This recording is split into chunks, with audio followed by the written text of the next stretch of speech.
because I love making with my food.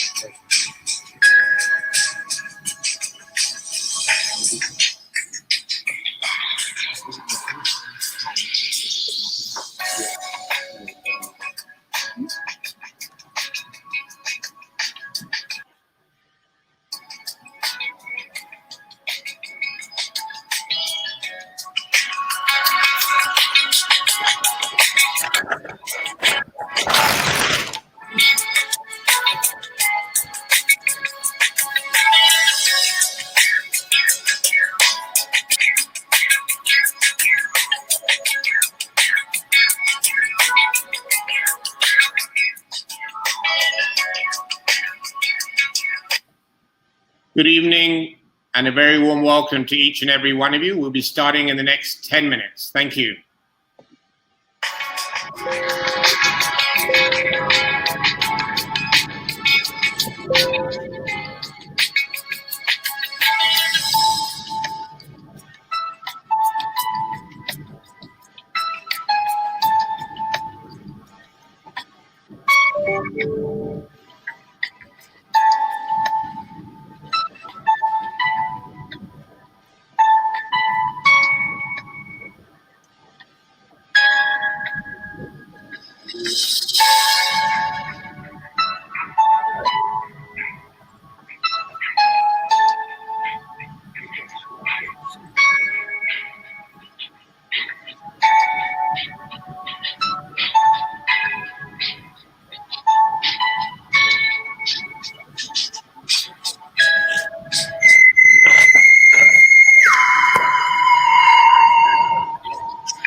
Hello.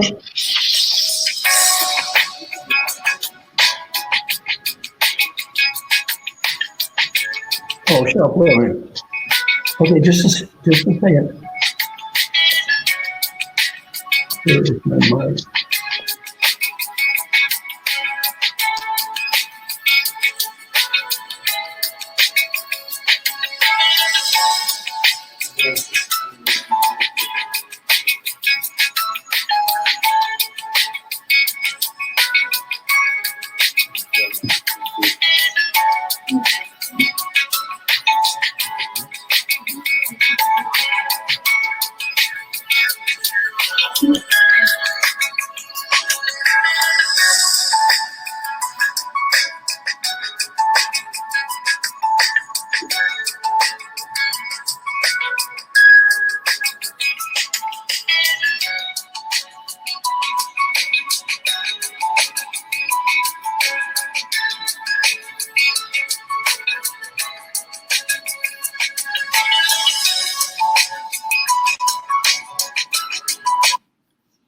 Good evening and a very warm welcome to each and every one of you. We'll be starting in the next 5 minutes. Thank you.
Good evening, ladies and gentlemen. A very warm welcome to each and every one of you. We'll be starting in the next 2 minutes. Thank you.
Good evening, ladies and gentlemen.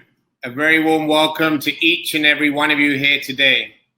On behalf of Right Selection, CIPD, and our webinar partners, Passionpreneur Publishing, a very warm welcome to our premiere webinar with Marshall Goldsmith.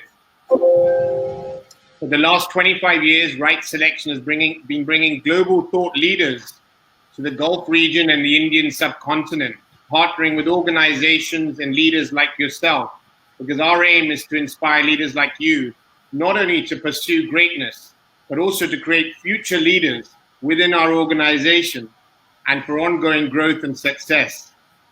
I'm going to go through a few slides now before we invite Marshall for his presentation today. So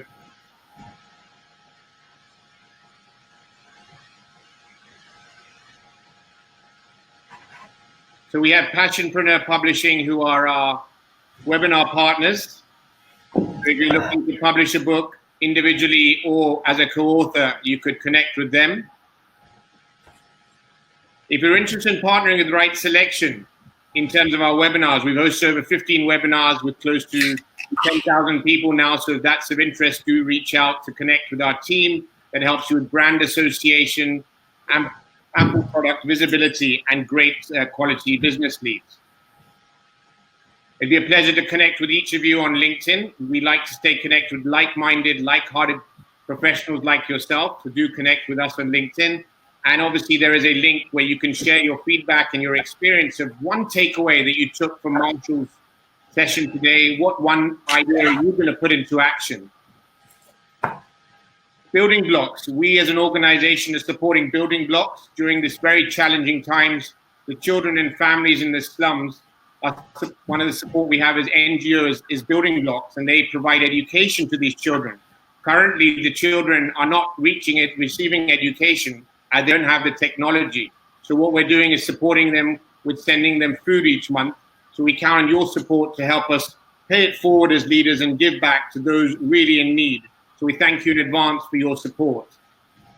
The exciting news we have is that Marshall Goldsmith is launching an AI bot here with Great Manager Institute. Great Manager Institute brings you an artificially intelligent bot that tries to coach you the way Marshall does himself, thus making his knowledge accessible to every professional in the world. This Marshall AI bot will be launched by the Great Manager Institute next month, so do look out for that update. And the hygiene announcements for today, obviously, please use Google Chrome as your browser. That's the preferred browser to ensure you have no disruption. Keep your mobiles away so you can fully benefit from what Marshall has to share and you can enjoy this high-value webinar. I do recommend a paper and pen. I always believe it's always good to share, write down notes for action, and obviously keep a glass of water to keep hydrated. It gives me great pleasure to now invite Charlotte Chetterville from CIPD. But before I bring her on to introduce our speaker, Marshall, I'm just going to share with you a couple of poll questions. And we'd like to understand the audience who's with us today. We have close to 2,000 people, and we'd like to know who's in the room. So the organization you're with, is it a size of up to 100, 100 to 500, 500 to 2,000, or 2,000 plus?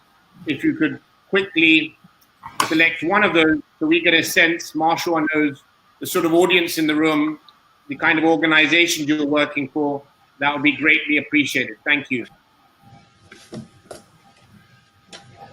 As we can see, it's quite a mixed bag between SMEs and then large corporate organizations. So that's a good mix, but we're all leaders, as we know, whether we're running an SME, working for a large organization, or senior management. So I'll end the poll and take care of that. We have one more quick poll. We'd like to understand from you, what is your biggest challenge as a leader today? Now, I appreciate that each one of us have many, many challenges, but what is your one biggest challenge currently? You know, is it working with your teams virtually? Is it the restructuring of organization during these challenging times when we're working from home? Is it moving your business to be digital so it's more relevant to today's marketplace? Is it managing employee well-being, balancing the care and performance of your employees? And last but not least, is it managing your cash flow so your business is sustainable and has a continuity? Please just mark one of those 5 options. What is your biggest pain point currently? This would be great for Marshall to also get a sense of the biggest pain point you're going through now. excellent. I can see that the majority of people have now voted their current primary pain.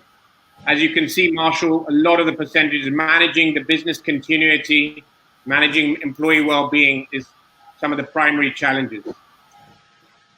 I'd like to now take this opportunity to invite our partner for this event, Charlotte Chetterville of CIPD Middle East, to introduce Marshall for today. So please join me in giving a warm applause and welcome from your home to Charlotte Chetterville. Over to you, Charlotte, to warmly welcome Marshall Goldsmith. Thank you. Thanks, Gautam. That was really fun. I felt like I was in Who Wants to Be a Billionaire for a second, or Millionaire Questions. I work with the CIPD, the Chartered Institute of Personnel and Development, and we especially wanted to thank you, Gautam, Right Selection, and Marshall Goldsmith and Associates ourselves with us today, as it is International HR Day, and we have been trying to recognize the efforts of the people profession, knowing that they are the ones at the forefront of this crisis. Today with us is Marshall Goldsmith. So Marshall is Corporate America's preeminent executive coach. You have worked with over 150 CEOs around the world in some of the world's top corporations, and you've helped implement leadership development processes that have impacted more than 1 million people. I know Marshall has written great number of books. I have a few years. So I think that was in 2007. What got you here? Won't get you there. There is Triggers, and his latest book is How Women Rise Around Gender Diversity. So I'm very, very pleased to introduce you, Marshall. I hope you enjoyed the session. And before that, I would like to invite every one of you to go back to the link that Marshall has shared earlier about donating. Hopefully this initiative can also raise some funds for a worthy cause in the spirit of Ramadan and of what is happening right now and the solidarity that we need. All right, let's welcome Marshall. Over to you. Hello, hello, hello. Thank you very much. I would like to briefly introduce myself and we will begin. My name is Marshall. I'm from a small town called Valley Station, Kentucky. I went to school in engineering and small engineering school in Indiana, got an MBA at Indiana University, a PhD at UCLA. I was a college professor and dean when I was young, and then for 43 years, I've done three predominant things. I give talks or teach classes, and Gautam is my partner in this process. I travel all around the world speaking and teaching, at least I did before this crisis. I've been to 102 countries. On American Airlines, I have over 11 million frequent flyer miles. So I love speaking and teaching. Then I coach executives, and as was mentioned, I've been the coach of the CEO of Ford and Pfizer and Glaxo and the World Bank and Walmart and the Mayo Clinic and the New York Public Library and on and on and on. Just wonderful people. And I love coaching because coaching is actually where I learn everything. And I'm working on a very exciting project right now where I'm coaching 40 top leaders, including 20 CEOs, in a kind of team coaching process, which I'll talk a little bit about. Then I do write and edit books and articles. I've written or edited 41 books. I've done 6 bestsellers. 35 books were purchased by my mother, my father, and relatives. On the other hand, I have written a few that sold a bunch of copies. So life is good. Life is good. And then this has been a really interesting, strange way, it's been a kind of a blessing for me because it's really helped me think about my legacy in life. I'm 71 years old. And so I think this is my give back period. And I went to a program called Design the Life You Love. And the program was put on by a wonderful woman from Turkey named Ayşe Bursel. And in the program, she said, "Who are your heroes?" My heroes were very kind and generous people who were great teachers. She said, "You should be more like your own heroes." I decided that was a good idea, that I'm going to adopt 15 people, teach them all I know for free. And the only price is when they get old, they have to do the same thing. I made a little video and put it on LinkedIn, a pretty primitive 30-second video. I thought maybe 100 people would apply for adoption and I'd end up adopting 15. As it turns out, over 18,000 people have applied for adoption. I've adopted about 250, and the program is called 100 Coaches. So if you do a Google search, just put in the number 100 and the words, then a space and the word coaches, you'll read about it. It's amazing program, and the idea is we have 3 rules. No money is involved. Everything is free, just giving economy. So there's no money, there's no guilt. You don't have to do things or expectations, no expectations. And the only guideline is when you get old, you give back to others. So it's pay it forward. It's everybody tries to help each other.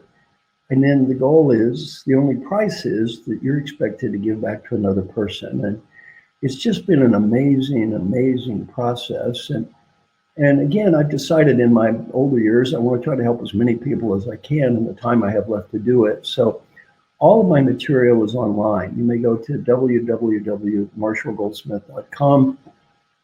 Everything is free. You may copy, share, download, duplicate, use in your church, charity, nonprofit, business. Please use any of my material in any way that you wish. I give it all away. If your corporation needs you to have approvals, I'm happy to send you approvals. But if you go to my website, it's pretty obvious. It says I give everything away. I have in my older years developed the world's best security system. I have the best security system in the world. No one can steal any of my intellectual property. No one can steal it. Why? You cannot steal what people give you. You cannot steal what people give you. So I have the world's best security system right now, and I'm so excited about this AI bot that's being developed there in India. So excited. Well, why? I'm getting older. As I get older, and no offense to me, but my mental capacity is probably going to go down and down and down. I'm going to train the AI bot not only on everything I know, everything these other hydrogen coaches know, who are just spectacular people. And let's be honest, that little AI bot with artificial intelligence, that little rascal's intelligence can go up and up and up. Mine's going to go down and down and down. And it won't be long before that little AI bot knows a whole lot more than me. So when you ask me a question, you'll say, you know, Marshall, I have a question. Marshall bot, what do you think? So I'll contact my little AI bot friend and he can give you help. Let's get started. I'm going to talk about something today I'm going to call pragmatic optimism. Pragmatic optimism. Now, what's that mean? Well, first, the pragmatic part is facing reality. This is not the time for happy talk. No motivational speeches or rah-rah jumping up and down or positive thinking is going to make this go away. You've got to face the reality that is out there. And this is tough. And I would like to say, gee, I believe it's all going to get better next week. I don't think it's going to get better next week. I think it's going to be a long, hard road that we're facing. And I think you have to face the reality that's there. On the other hand, optimism, what does that mean? We need to make the best. We need to make the best of what we have. Now, I'm going to begin, for those of you, especially from India, talking about a parable called the Gita. The Gita. Probably the most widely read parable in history, the Gita, because I think there are great learnings from the Gita that can help you make it through this crisis. In the Gita, the story begins with Arjuna and Krishna, and Arjuna is talking about his terrible situation. And he has two choices, bad and worse. Bad and worse. Neither choice is a good choice. And he's sharing his woes. This is terrible. I have two choices, bad and worse. Now, the story is supposed to be a story about a war, but it's really not about a war with the outside. It's about a war we have in ourselves, a war in our souls. And Krishna is listening to Arjuna, and basically, he really lays out the principles of pragmatic optimism. The first thing he says is, what is. And that's the first thing we'll tell you about this crisis. Don't sugarcoat this. It's tough. Don't play games with people. What is. One thing I found that really is more important today than ever is authenticity. I mean, I've given thousands of presentations and I always try to put on a good show and have slides and everything and have everything be accurate. I think people today, that's not what they're looking for. They're not looking for some fancy presentation. They just want somebody to tell the truth. So I think one thing that's really important today is just facing what is. Facing what is. Now, in our story, there's bad versus worse. And what is the advice? The first advice is you face what is. You have two choices. They're bad and they're worse. Okay, that's right. It is what it is. Don't sugarcoat it. Don't hide from it. Accept the hard reality that exists. Then, after you do that, what's the next message? You develop a strategy. And we're talking about today. Develop a strategy as a human that fits your purpose in life. In business, it fits your business strategy. Then you do your best, which in life is all we can ever do. You do your best. And then finally, you make peace with the results. Now, a couple of suggestions for you right now. Make peace. The first thing I want to suggest for many people listening to me is forgive yourself. Some of you might be thinking, gee, I wish I'd saved more money. I wish our business had thought of this. We should have planned for this and this. Number one, forgive yourself for what you did. What is. And number two, forgive other people for being who they are. I'm sure that certain politicians screwed things up and didn't do what they should have. Well, okay, you don't have to like it or agree with it. You can campaign against it if you want to. That's perfectly okay. Don't carry it around. Don't let it infect you. Forgive other people for being who they are. You don't have to like them or agree with them. You do need to accept who people are. You need to accept yourself and forgive yourself for what you may or may not have done. You need to just make peace with what is. Now, I had the privilege of spending over 50 days with Peter Drucker. Peter Drucker, the world's authority in management, considered the father of modern management. And you know, I got ranked #1 leadership thinker in the world. One of my old teachers, Paul Hersey, had a good saying. He said, easy to look like a giant, easy to look tall if you stand on the shoulders of giants. It is very easy to look tall if you stand on the shoulders of giants. Well, I've been very privileged to stand on the shoulders of some pretty big giants. Peter Drucker was a giant. Whatever intellect I have compared to him, I have the intellect of a 10-year-old child. He was so smart and taught me so many wonderful things. He's one of the heroes in my exercise. I'm going to share a lesson that Peter Drucker shared with me that I think may help you get through this crisis. That is this. Our mission in life is to make a positive difference, not to prove that we're right and not to prove that we're smart. Our mission in life is to make a positive difference, not to prove that we're smart and not to prove we're right. We get so focused on proving how smart we are and right we are, we forget we're not here on this earth to prove that we're right or smart. We're here to make a positive difference. Don't waste your energy talking about, well, if I were in charge, I would have done this and that or whatever. Who cares? No one cares. You're not here to prove you're right or smart. You're here to make a positive difference. And before you deal with any topic, ask yourself one question. Am I willing at this time to make the investment required to make a positive difference on this topic? Am I willing at this time to make the investment required to make a positive difference on this topic? If the answer is yes, go for it. And maybe it's a big deal. Maybe it's a long shot. Mahatma Gandhi went for it. He said, I'm willing to make the investment to make a difference. It doesn't matter. Are you willing at this time to make the investment required to make a positive difference on this topic? If it's yes, you go for it. If the answer is no, you take a deep breath and you let it go. You let it go. You let it go. Focus on what you can change. Don't waste time on what you cannot change. Focus on where you can make a difference. Don't waste your life and energy where you cannot make a difference. Now, let me give you a parable. I think it's a good parable for today's times. Now, I personally am not a golfer. I'm not a golfer. My colleague, Mark Ryder, is a golfer. And he and I are working on a new book called The Earned Life. In our new book, we talk about the parable of the golfer. Here's the parable. You're a golfer. You're playing for that country club championship. You're a golfer and you're playing for the country club championship. You're on the final hole. You're playing very well. You hit the drive. There's a noisy group in front of you, drinking beer, making noise. They're very distracting. You're annoyed with these people. You hit your drive. It looks perfect. It goes straight down the middle of the fairway. You're very happy. Something happens. Your ball hits something and it careens into a terrible lie in the rough. You think, what could have? You walk towards your ball. You see a beer can. One of the idiots in front of you left a beer can on the fairway, ruining your perfect shot. You're livid with anger. You walk toward your ball. What does the great golfer do? Breathe. Breathe. Let go of the beer can. Let go of your anger.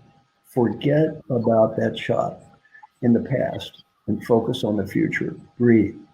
In the Gita, one of the great learnings is never get attached to the outcomes. Never get attached to the outcomes. Focus on the process of what you were doing. The great golfer, never get attached to the outcomes. When you approach the ball, if you're thinking about that previous shot, that just messes up your chances for success. If you focus on winning the tournament and glory, it just messes up your chances of success. Do not do that. Let go. You approach the ball. You let go of the past. You let go of your anger. You let go of that anxiety. You let go of the thrill of victory. You let it all go. And you focus on one thing. First, a strategy. Before you focus, a strategy. What is my strategy? Let's assume you're one shot behind and you want to win the club championship. This is the last hole. You don't care if you come in fourth. You just want to win. Well, maybe it's a low chance to make it to the green, but you say, I'm going for it. You take that low probability shot and aim for the green. Maybe you're 3 shots ahead. You think, okay, I'm in the rough. I'll just pitch it onto the fairway, move on, and I'll still win by 2 shots. It doesn't matter. Whatever it is, you pick a strategy that fits your global purpose. What is my purpose? Have a strategy fit the purpose. Then you walk up to the ball. You have your strategy clearly in your mind. You know what you want to do. You let go of the past and you focus on one thing. Hit the shot in front of you. Hit the shot in front of you. Don't focus on the past. Don't focus on the future. Hit the shot in front of you. In the Gita, what was the great message from Krishna? Do your duty. You do your best. You hit the shot in front of you. It's not fair. Okay, fine. It's not fair. Raise your right hand and repeat after me. It's not fair. What's the point of the Gita? It's not fair. Suck it up. It's not fair. You didn't create the beer can. You didn't create this crisis. And when you get fixated on the outcomes, you lose sight of what's really important. What do you need to do at any second in time? You need to hit the shot that is in front of you. Hit the shot in front of you. What do your people need to do? Hit the shot in front of you. Now, how does this relate to leadership? Oh, by the way, I'm going to send everyone articles. Gautam, if you and your team can make note of this, I have 11 articles I want to send everyone. So please, and I should have said this earlier, please don't feel the need to make copious notes. I'm going to send an email with 11 articles that can be sent to all of you. And these articles will cover a lot of what I'm going to say. So don't feel the need to write everything down. It's just better to listen. I'll send you articles about all the content. And it's also all on my website anyway. Now, as a leader, very important. During periods of these rapid, tough times, people do not need less structure. They need more structure. They don't need less communication. They need more communication. People are often confused, anxious. Yeah, if someone can hit the mute button, please.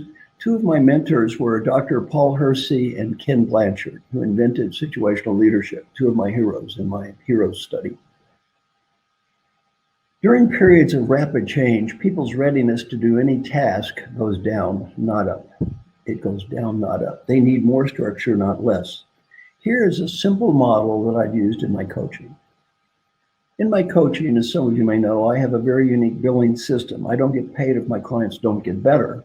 And better is not judged by me or them, it's judged by everyone around them.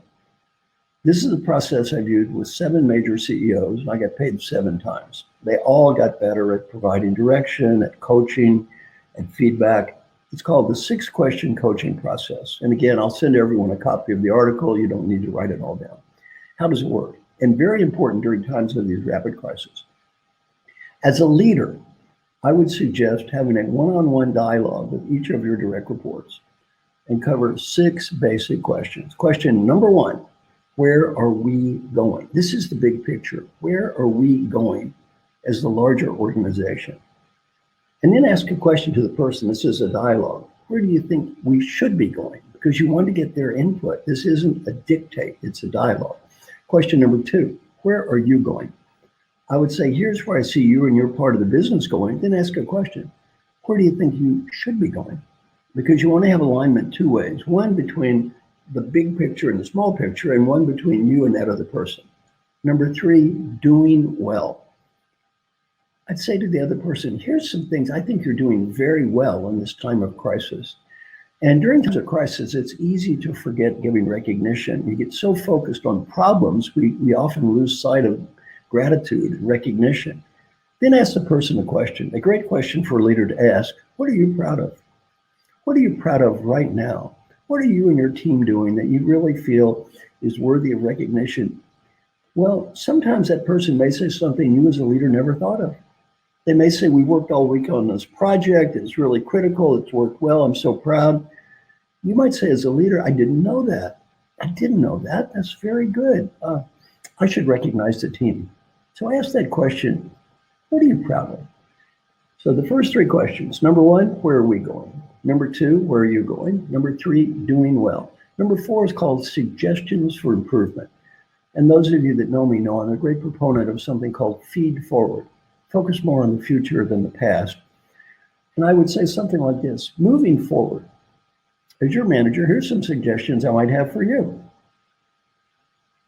Then ask the person a question. If you were the coach or mentor for you, what advice would you have for yourself?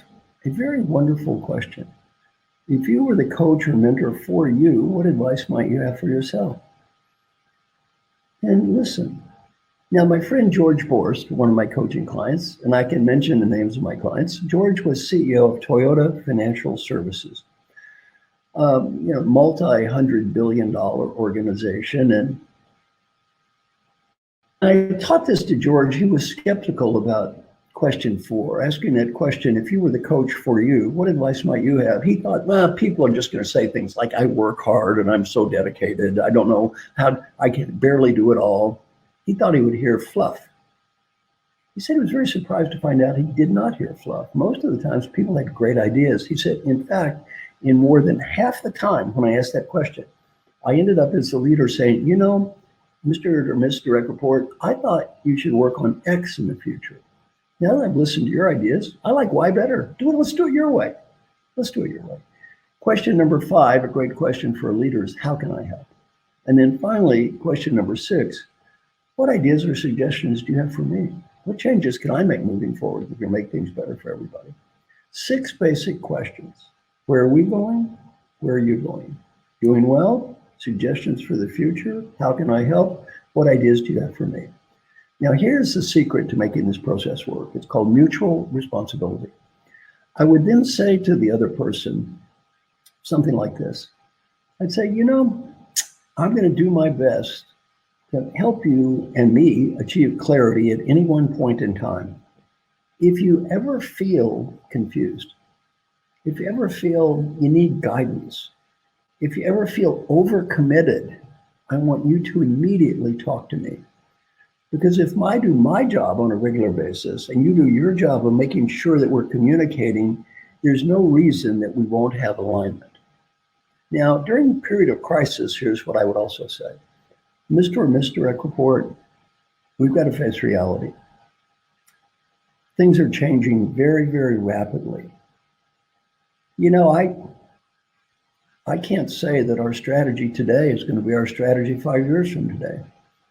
In fact, I can't say our strategy today is going to be our strategy next week. At any second in time, though, I want you to have total clarity on what's most important. Where are we going? Where are you going? What's going well? What isn't? I may change that strategy next week. Our company may change. The world may change next week. I want you to have total clarity at any second in time. You see, what you want that person to be able to do is you want them to walk up to that golf ball, to breathe, to let go of all of that distraction, all of that noise. Focus, hit the shot. Do your best. Hit the shot. In America, the greatest college basketball coach in history was a great man named John Wooden at UCLA. I got my PhD there. I was a minimum wage bookstore clerk. He used to come across and He was a friend of the owner of the bookstore, and he was such a kind man, such a nice man. And he would talk to people like me, the clerk. Coach Wooden won more championships than any coach in the history of the United States. He won 10, and second place won 5. He never focused on winning. Although he wouldn't define himself as a Hindu, his philosophy was very much out of the Gita. He said, do your best. All any of us can do is do our best. And he said, if you do your best and win, hold your head up and you can be proud of what you've done. If you do your best and lose, you hold your head up and you can be proud of what you've done. If you do not do your best, you have nothing to be proud of, whether you win or lose. My suggestion to everyone listening to me right now is to breathe, come up with your best strategy that you can, you do your best, and make peace. One of the great leaders I've met in my 100 Coaches project is called Harry Kramer. Harry was the CEO of a very large drug company called Baxter. And Harry, as the CEO of this company for many years, obviously had to make hard decisions. He had to lay people off. He had to fire people. In one of our meetings, he was asked a question, a challenging question. The question was this: Harry, how can you sleep at night? You've had to fire people. You've had to lay people off. You've had to do things that hurt people. How can you even sleep at night? Harry had a very simple yet very profound answer. He said, I only asked myself 2 questions. Did I do what I thought was right? Did I do what I thought was right? And did I do my best? And he said, if the answer is yes and yes, I can always make peace and sleep at night. Well, my final thought for you before we have our Q&A is just that. As a leader, as a person who's working in a company, as a professional, as a human being, all you can do is, first, you do what you think is right. You look at your life and you say, what is my purpose as a human? And am I doing what I think is right now? Is this the best strategy I can come up with for now? You do what you think is right. You do your best. It's all you can do. And when you do what you think is right and do your best, make peace. Make peace with yourself. Make peace with other people. Got him. Can we have questions from the group?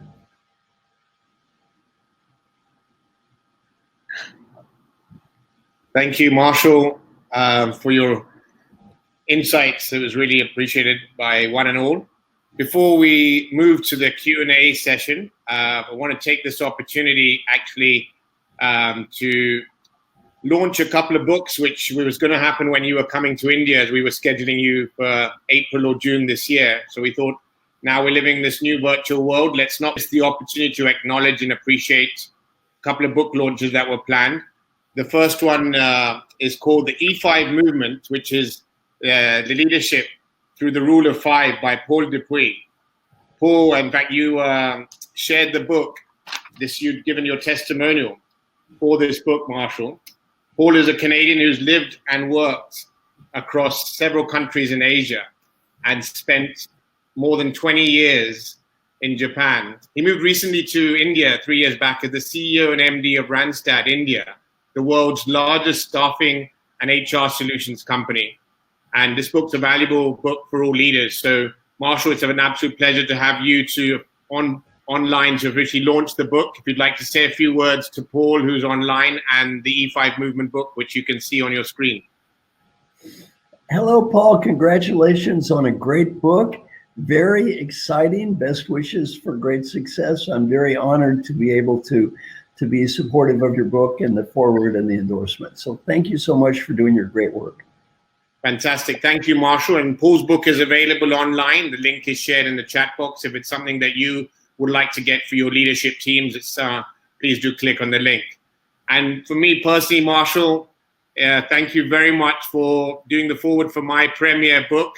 So today I'm officially launching the book here, Breaking Bread, Building Meaningful Relationships for Long-Lasting Success. Thank you, Marshall, for the forward and for being with us online to officially launch the book online on your webinar today. For those online, if you'd like to break bread with me, you can visit the website, gothamganglani.com, and you access a sneak preview of the book, Breaking Bread, This is the official soft launch that we're having today. So you can visit gautamganglani.com and get access to Breaking Bread. Thank you, Marshall, once again for your presence for this book launch. Oh, thank you. You know, this is a process we've discussed. It's something I do with all of my clients. As you know, we frequently have dinners together, we have lunches together, and I find it really helps bring people closer to each other. Great, fantastic. Great, we'll move to the Q&A session now. And in fact, you know, we'll start with Breaking Bread. What does Breaking Bread mean to you? And how important is it for leaders to build meaningful relationships for long-lasting success, considering we're living in a virtual world? How important is it?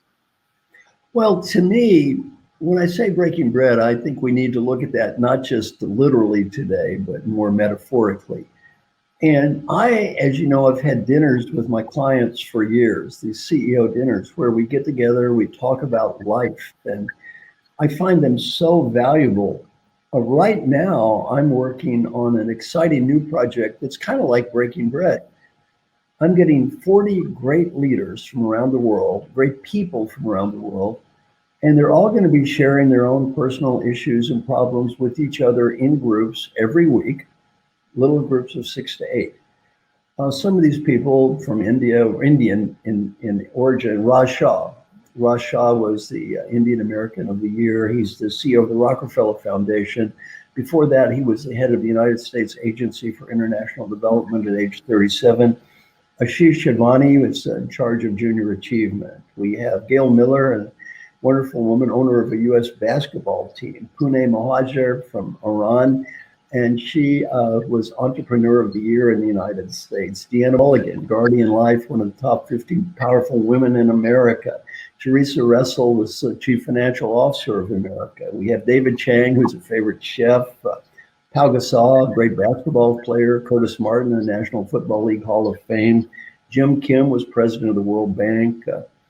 This whole project was really kicked off by my friend Alan Mulally. Alan was the CEO of Ford, led the company when the stock was $1. He left it was $18.40, and he achieved a 1,837% increase in stock value and had a 97% approval rating from every employee in the company. A wonderful, wonderful man.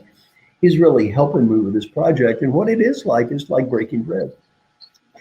Every week we get together and people just openly share, here's what's going well for me, here's what's not. They evaluate their own performance every week, and they have a support group to help them. So they have 6 to 8 people every week, and the group rotates. So you get to meet 6 or 8 different people, and then they kind of alternates week after week after week. Ultimately, all 40 get to work with all 40. And it's exactly based on your principle of breaking bread, though. It's sharing information. And, you know, Gautam, there's a saying right now, there's an old saying called it's lonely at the top.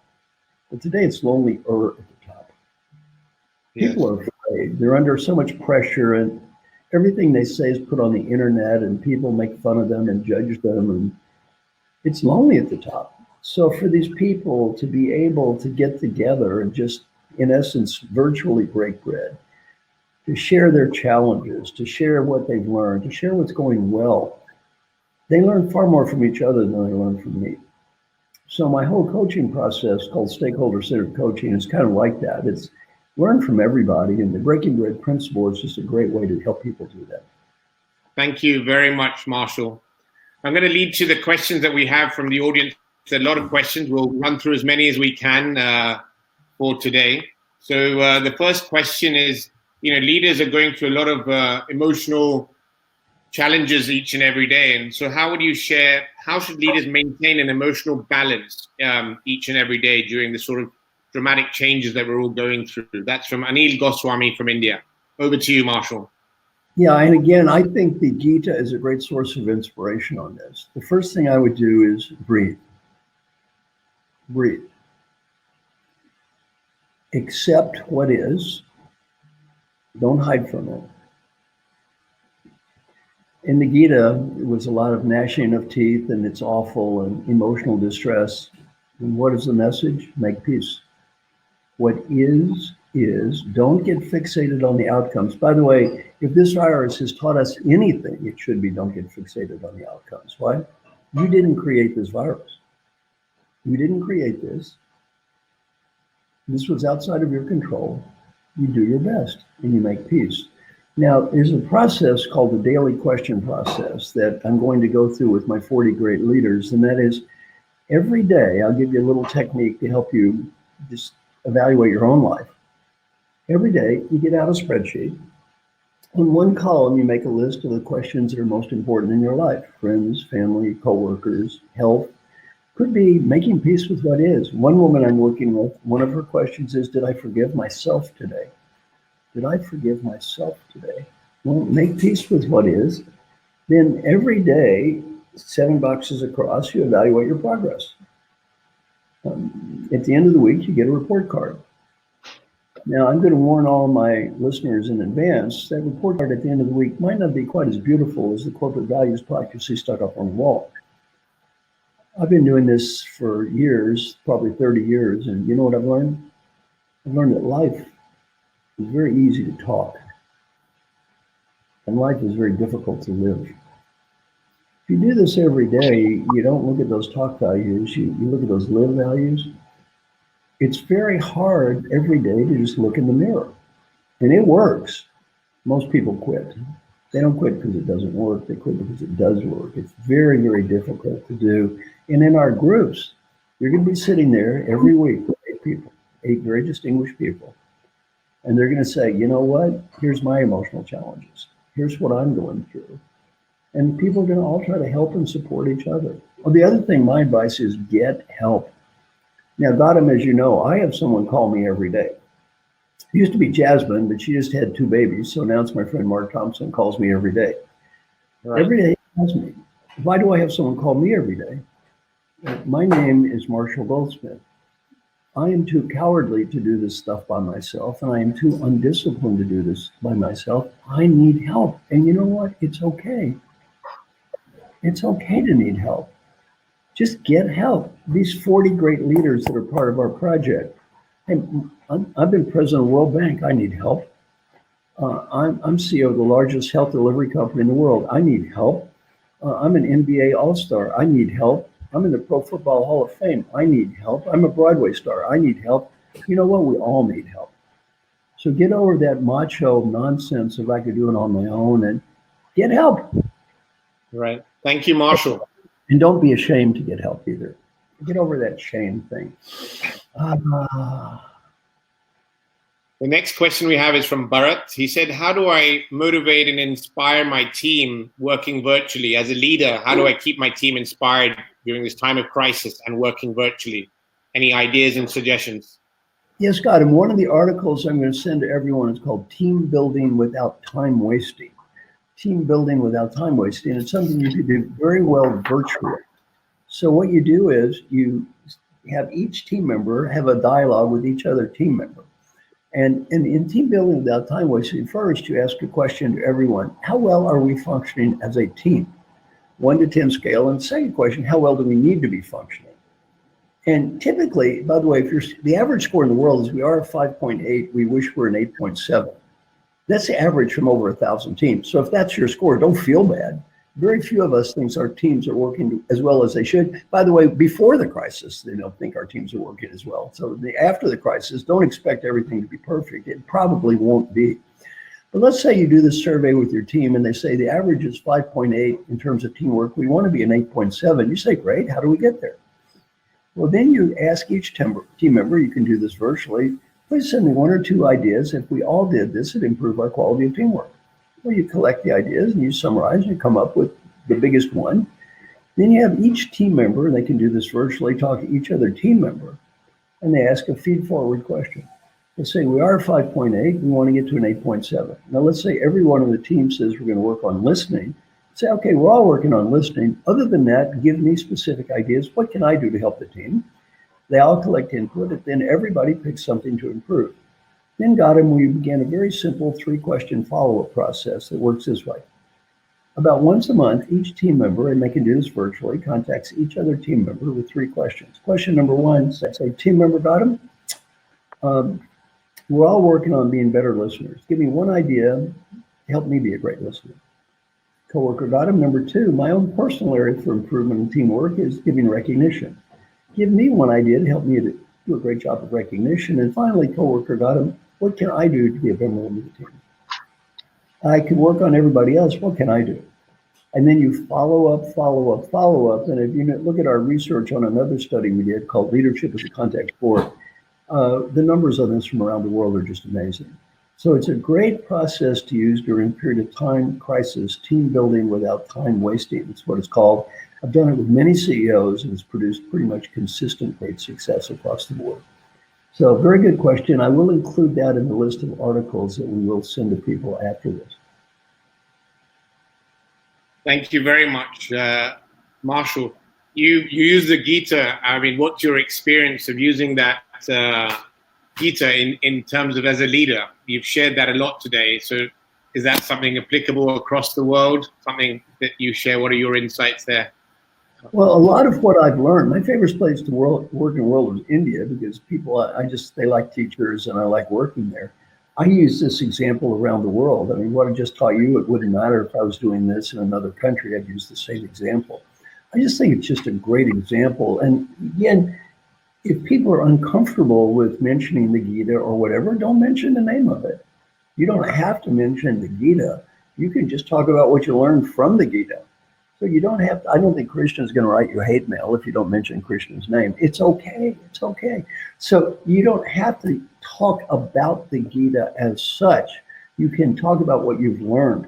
I'm a philosophical Buddhist, and most of my books rely a lot on Buddhist philosophy. And if people have problems with that, fine. I don't have to talk about being a Buddhist. It doesn't matter to me. On the other hand, I think we can all learn a lot from the great teachings, ancient teachings of Buddhism, Hinduism, Christianity, Muslim religion, any religion. You can learn a lot from the past of what's lasted for centuries. And, although today's crisis seems very unique and different and important, the basic human issues we're talking about, they've been around for many, many centuries. So I think we can all learn from stuff that's thousands of years old and apply it to what's going on right now. Thank you, Marshall. This is from Priyanshi Gupta. How do we check the degree of adaptability amongst our employees in case our organization deciding to bring changes which are unusual business processes during this crisis? These are changes that are being made which are very unique. So how do we check the degree of adaptability amongst our employees? Well, let me give you a great example of a leader who's done probably the two best turnarounds in the world in the last I'd say this century at least. My friend Alan Mulally, he's done the two amazing turnarounds. And the first thing Alan focused on, he calls leadership behavior. And there's this thing about, well, we're going to change the culture. You can't change the culture. It takes forever. He doesn't believe that at all. He worked with his team and they established clear guidelines for behavioral interaction.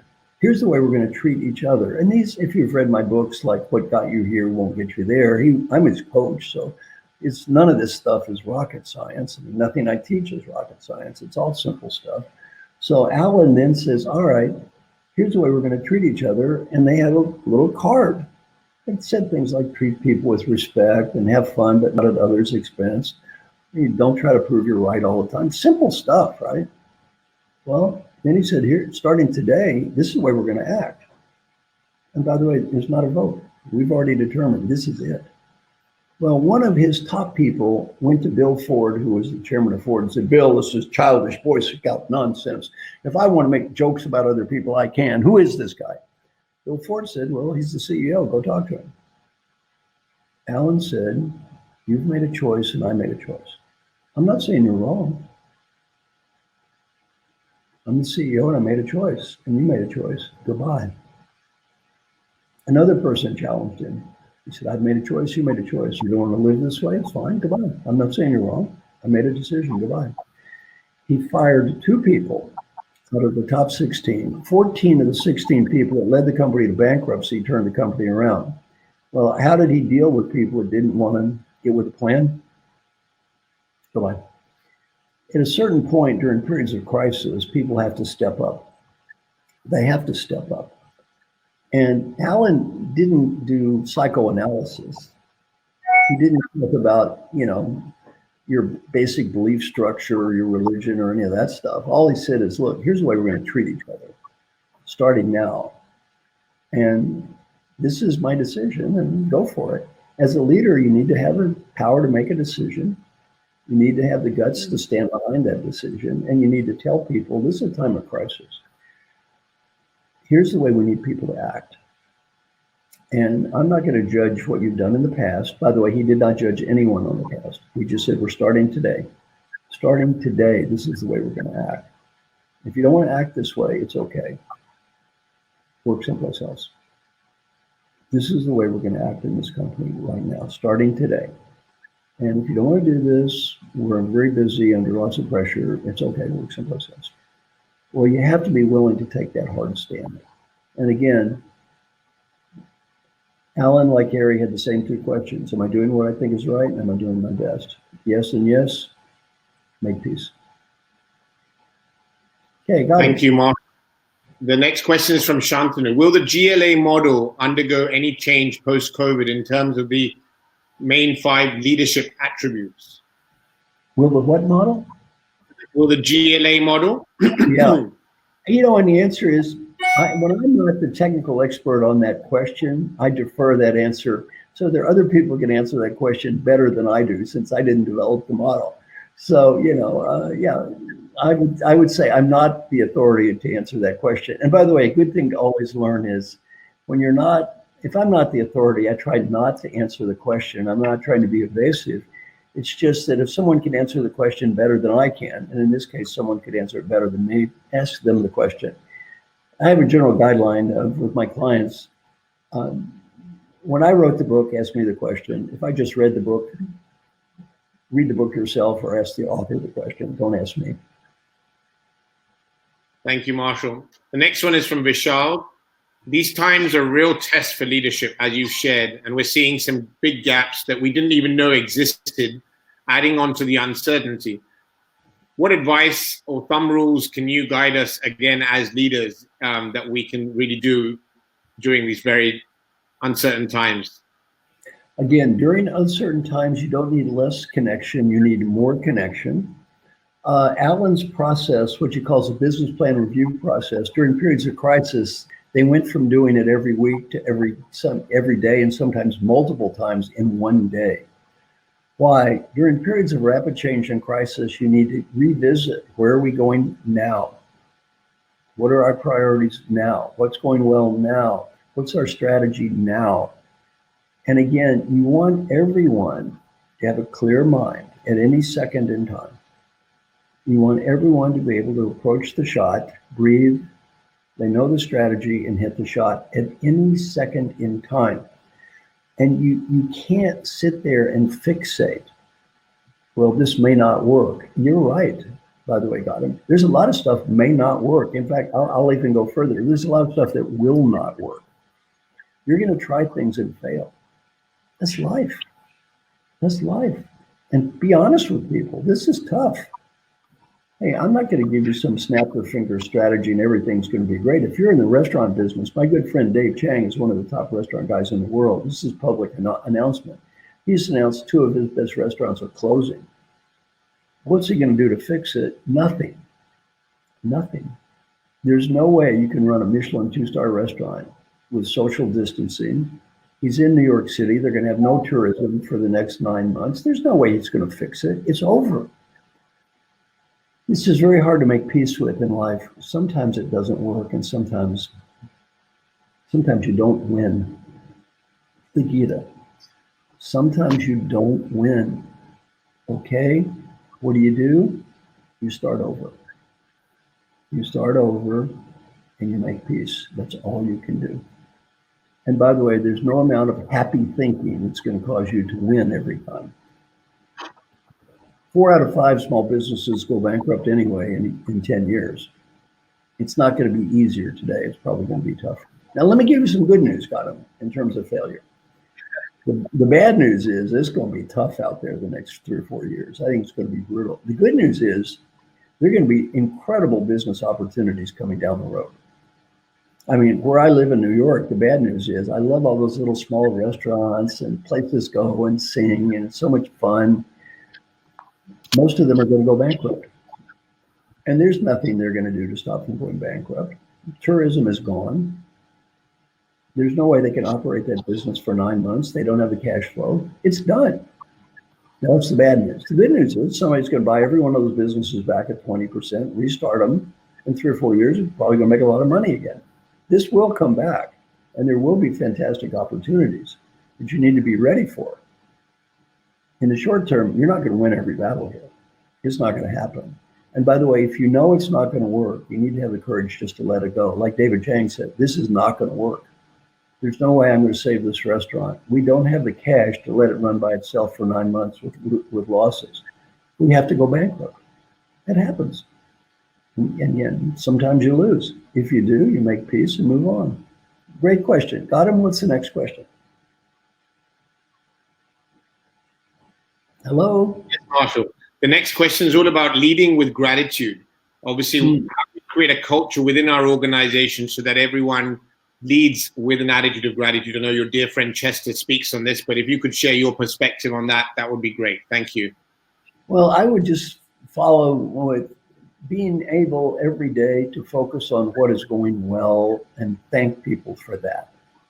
What's going well? And Gautam, I notice our time. I think we only have a couple minutes to go. Is that correct? That's correct. So you could share maybe your closing comments and thoughts of... Yeah, let me finish with my final thoughts. And my final thoughts, and by the way, with gratitude, speaking of gratitude, for oddly enough, this reason I think makes people more grateful. Many of us, people have talked about, realize the blessings that we do have and look at other people who have bigger challenges than ourselves. Gautam, I think the work you're doing to help poor people is a great way to make yourself feel more grateful. My final advice is always the same. Breathe. Imagine you're 95 years old. You're given a beautiful gift.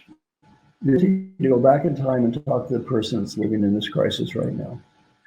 What advice would that wise 95-year-old you, who knows what mattered in life and what didn't matter, what was important, what wasn't, have for the you that's here? And 3 things tend to come up when old people are asked this question who are facing death. Number 1, be happy now. Be happy now. Make peace with what is. You need to find happiness, peace, and enjoyment where you are. Be happy now in the middle of this crisis. Making yourself miserable doesn't help anybody else, especially yourself. Forgive yourself for what you've done, forgive other people, and be able to find peace and happiness. Number 2, friends and family. Number 1, take care of those people you love. More important today than ever. It's hard out there. Take care of your friends, your family at work. Do your best to help people. You can't just win them all. All you can do is do your best. And then number 3, go for it. There are going to be great opportunities in the future. Just do what you think is right and just go for it. And old people, we never regret the risk we take and fail. We always regret the risk we fail to take. And finally, my email is marshall@marshallgoldsmith.com. I always love hearing from people. Here's one thing that I said today that was most useful for you. Send me an email and tell me what it was. I really appreciate that. The other thing is, back to this area of gratitude. And my mission in life, Gautam, as I've grown older, my aspiration has gone down and down and down, but my impact's gone up and up and up. Why? I quit worrying about what I'm not going to change. Let me give you a real good goal for our little time together. I have one mission in life: to help you have a little better life. That's all. So I hope one thing I said today or 2 maybe helps you have, or the people around you have, just a little better life. And if that happens, you know what? It's a good hour for me. So that's it. Thank you so much. Thank you very much, Marshall. It's been an absolute pleasure to spend this hour with you. For all of the participants from the Gulf and the Indian subcontinent, thank you very much for your valuable time and insights and encouragement. I'm just going to close and wrap up with a couple of polls, just to sense we're going to be continuing with Marshall in the coming months. So we'd like to sort of get a sense of how you'd be willing to consider engaging with Marshall. So what's your preferred learning method? Is it one-to-one coaching? Is it masterminding in groups of 8 where we connect once a week with Marshall? Is it a half-day masterclass or short training session, 2 hours a week? Just your preferred learning method of how you use your valuable time to learn from, let's say, Marshall Goldsmith, So there's 4 different ways he's going to be engaging with corporates, SMEs, and individuals. So which is your preferred method? If you could tick on one of those options, that would be great. Thank you very much. And as you complete one of those 4 options, I'll just complete the poll and share those results. Thank you very much once again for sharing your preferred method of virtual learning. Excellent. And one last option that we just like to ask, one more question is, what is the period of frequency that you'd like to learn? Is it weekly? Is it fortnightly? Or is it monthly? I know we all have different responsibilities during the lockdown between our organizations plus our personal responsibilities. But in form of learning, is it a weekly sort of session, fortnightly, or monthly to keep you educated, engaged, and inspired? So thank you once again for participating in sharing your preferred method of continued learning. I see a lot of people believe that to stay accountable to your learning, a weekly sort of experience, maybe bite-sized weekly sessions would be valuable preferred methods. So thank you for that. Last but not least, I'll move over just to the slides once again, just to wrap up for our announcements that we have. So we thank CIPD for their partnership today to host us. We thank Passionpreneur Publishing for their participation as our webinar series partner. If you're looking to get published individually or in collaboration, then connect with Passionpreneur Publishing. If you're interested to partner with Right Selection in terms of our webinar series that we're hosting 4 to 6 webinars a month with over 5,000 people per month, let us know. It's a pleasure to connect with each of you on LinkedIn.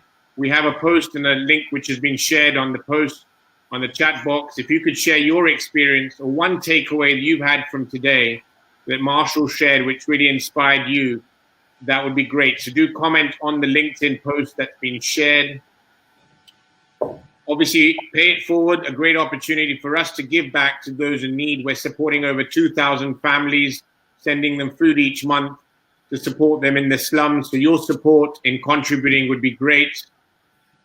Marshall's AI bot will be launching next month. We'll share those updates with you. This is our next webinar coming up next Wednesday with Ashish Vidyarthi. So that's that webinar that's coming up next week. Feel free to register for the webinar. On behalf of Right Selection, CIPD, Charlotte, and myself, Marshall Goldsmith, we thank you once again for your valuable time in being with us today with Marshall Goldsmith. Let's keep in touch through the upcoming webinars. We look forward to collaborating, connecting with each of you on LinkedIn. Have a good evening and God bless. Thank you.